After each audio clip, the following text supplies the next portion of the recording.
Hey all, here are OS Reviews. In this throwback retro video, we are revisiting the Nintendo Game Boy Advance SP. This is a portable gaming console from Nintendo that came out in February of 2013, making it 16 years old. And this thing sold over 43 million copies. The whole premise of a Advance SP was the folding form factor, kind of like a mini laptop, so it could protect the display and also make it much more compact compared to the original Game Boy Advance, which was in a more traditional kind of style with everything folded outwards like a slab. It is a very simple console though, so it just uses a ROM-based cartridge and that was it. There's no additional wireless features built in, no Bluetooth, no Wi-Fi, there's no beaming, so it just plays the games that you have. The console itself sold for $100 at the time, and it had a 32-bit 16.7 megahertz single-core processor and a TFT LCD display that measures 3 inches diagonally that had a resolution of 240 by 160 pixels. Today we have smartphones which are much faster, and yet there are still titles and apps which can run very slowly on our modern devices. So optimization and coding can go a long way.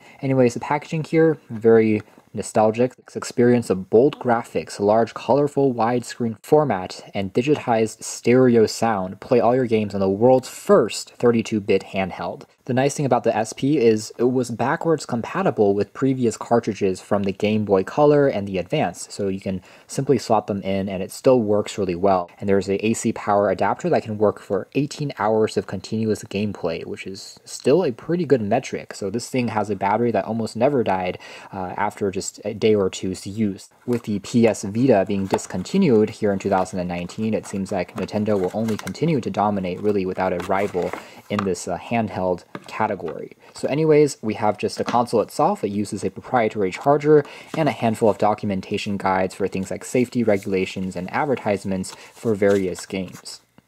To take a closer look at the design of this Game Boy Advance SP first, you can tell here it has just the Nintendo logo on the front.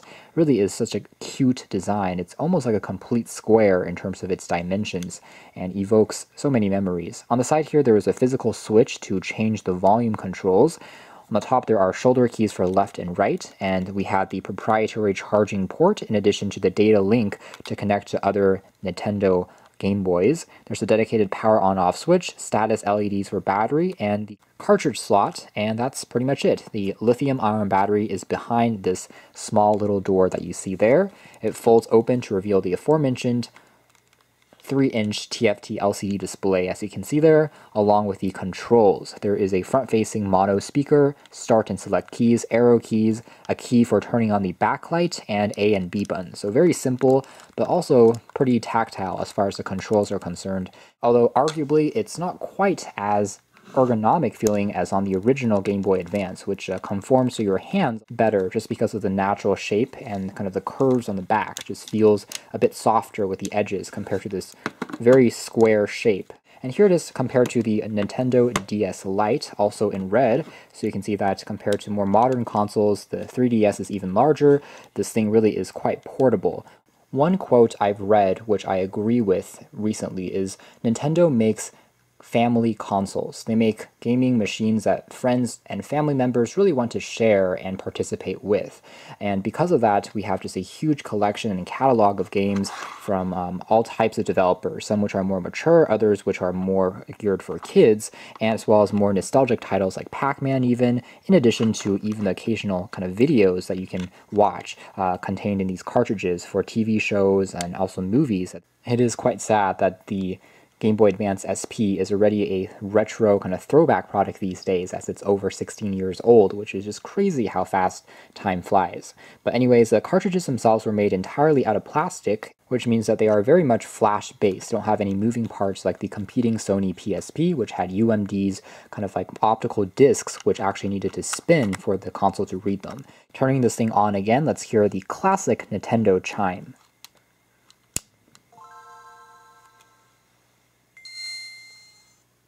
Preceded by the splash screen for whatever cartridge that you would have put on here. So I've turned the volume down again, and you can see that loading up speeds are pretty fast, but that's because there's nothing else this thing can do. The processing power, all the RAM is being dedicated just for reading back the game, and the memory for saving the game is also built onto the mini cartridge itself as opposed to on the gaming console. You can shut off the display and it will automatically turn the screen off to preserve battery, but you can see that the console itself is still technically turned on.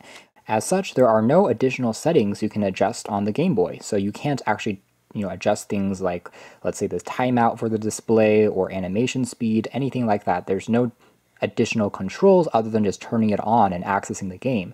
If you want to switch out of the game, you have to turn the unit off and then slide out the cartridge and pop in a new one. So there's no real multitasking to speak of because there's no real other functionality. Very simple, very straightforward. There's also no headphone jack, which was one of the only concerns and potential downsides that critics pointed out back in its day, which if you're using it for playing back some movies, that could be a little bit disconcerting. Now, this is especially significant because the original Game Boy Advance did have a standard headphone jack, and of course, so does the other Nintendo DS systems. So that was simply an omission on the Advance SP's part. Even all these years later, it still is not sluggish at all when it comes to the gameplay experience. Otherwise, the backlight key here right now, the backlight is actually turned off, but with some light pointed down at it, it's actually a transflective panel, which means it still is relatively easy to see. But if you point it directly at the sun or a light, it can still glare pretty easily. Now, turning on the backlight, it's pretty faint, but it is at least usable if you are in pitch darkness for whatever reason and you wanted to game. So you can see this is what that experience looks like. So if we're just loading back kind of a sample game here, this is Sonic. You can just tell how quickly it loads along. Graphics, of course, are no longer super advanced by today's standards. In fact, not the highest resolution, but again, it's just very much playable and everything just feels very ergonomic and responsive to use. And now here's a Pac-Man collection. So we have just the classic Pac-Man titles, I believe. Let's see what happens here. So we have kind of an animated, almost 3D style of Pac-Man. So just a very kind of classic version of this game, as you can see here, that can be played along. This particular cartridge contains some other versions of Pac-Man as well, so you have a few different variants like Pac-Mania, Pac-Man Arrangement, and the regular version of Pac-Man to select from. Video cartridge that we can try out from 2004, and just to see kind of what a video watching experience would be like. At 3 inches, it's pretty small by today's standards, but back then it was one of the larger displays that you could get in this form factor. It still was smaller, I would say, than some of the other PMPs and audio and video MP4 players, but for a gaming console, it was what people were very much content with. There's a plastic covering up the display, by the way. You can also navigate between different menus and different scenes just to select, let's say, a different chapter of a film, and then you can adjust the brightness as well and the contrast by using the D-pad, and then also fast forward by using the controls on the side here. Only real downside is, of course, this is not a laminated display, and again, it is an IPS panel, which means that viewing angles are quite limited. And turning off the console here, you can see how the pixels slowly fade away after a few seconds. Just a very nice kind of retro touch. So anyways, that's been our retro revisited look at the Nintendo Game Boy Advance SP here in 2019. I've seen actually quite a few revisited looks at this particular portable console over the past few months floating around on YouTube, so I thought I'd chime in and also give a nostalgic look back at a product I haven't touched for many, many years. As far as picking one up today, you can still find it on Amazon or eBay for about 40 to 50 bucks, and it's cheaper, of course, than the previous $100 that it was selling at, but it's not as steep of a reduction as, say, compared to the original Sony PSP, which is arguably going to be a better value if you can find it at the same price.